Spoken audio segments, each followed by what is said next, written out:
Moi, j'ai confiné à la campagne, là, c'était génial. J'ai pris le train des Enfoirés, là, le lundi 16 à 17h. C'est celui qui était gratuit, là. Et on était 200 par wagon, on a bien réparti le Covid en arrivant.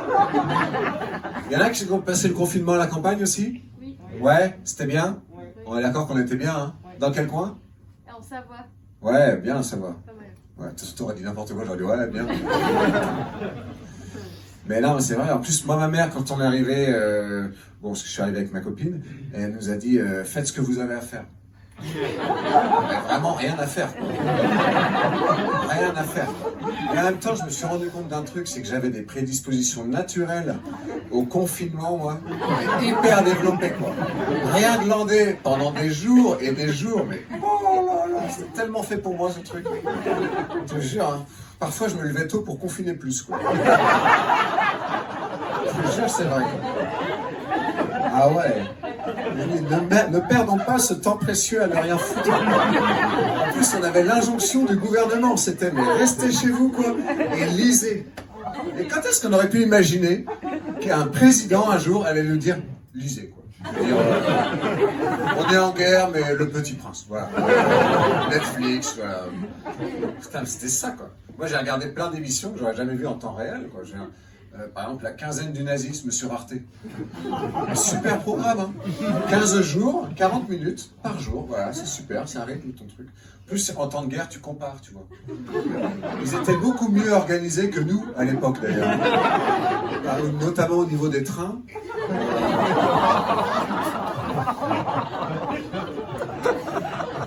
Ouais, j'ai regardé aussi Cauchemar en cuisine.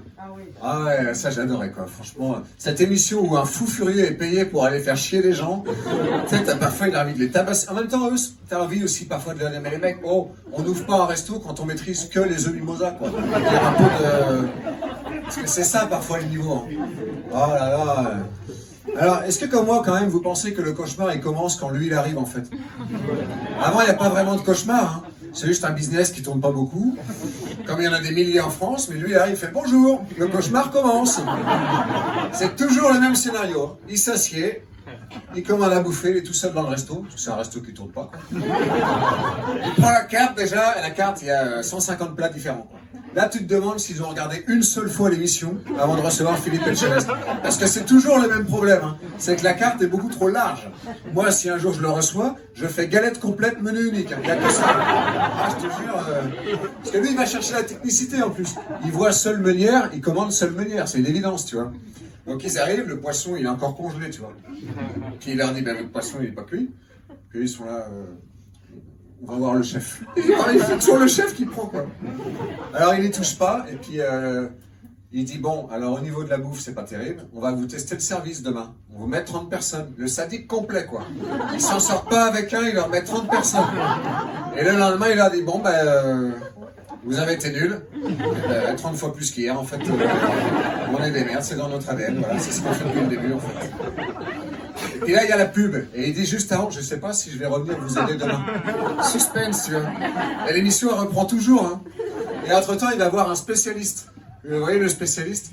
Grégory, il a fait une école de commerce, 25 ans, petit costume Zara, et il a une tablette. Vous voyez celui-là? Et puis Philippe Etchebest, 8 étoiles au guide Michelin, il s'assied en face, et l'autre, il lui fait la leçon, tu vois. Il lui dit, ben, selon mes graphiques et mes camemberts, je pense qu'on a un problème d'organisation. Putain, mais merci Grégory, quoi, on s'en était pas rendu compte. Il y a souvent un problème de casting aussi, c'est-à-dire que c'est un couple qui a voulu ouvrir un resto, mais à la base, lui, il est tourneur-fraiseur, elle est secrétaire médicale, et en cuisine, ils ont mis leur pote, Dédé, 54 ans, qui lui cuisine bien, mais pour 4, quoi. Ouais, j'ai vu des trucs...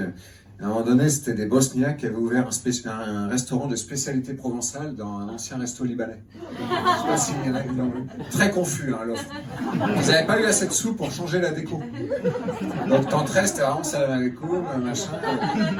Et alors, là, tu te dis, mais merde, les gars, je veux dire... Quand t'es bosniaque, tu vends des organes ou des pneus de bagnole, tu vas pas de bouffe. Avantage comparatif, quoi.